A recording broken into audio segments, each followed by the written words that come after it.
Hi guys, it's Miss Jandy.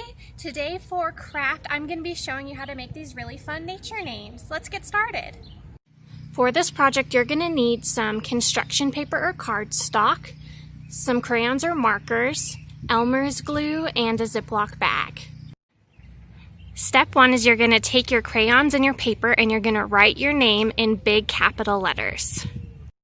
Now you're going to take your Ziploc bag and you're going to go for a walk around your neighborhood or at the park, and you're going to find lots of different leaves and flower petals, sticks, grass, rocks to decorate your name with.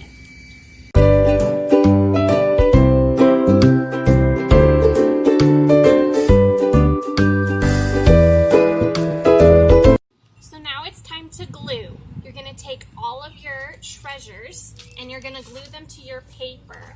So right here I have Eve's name, and what you want to do is you want to glue all of your flowers and leaves and petals right here along your letters.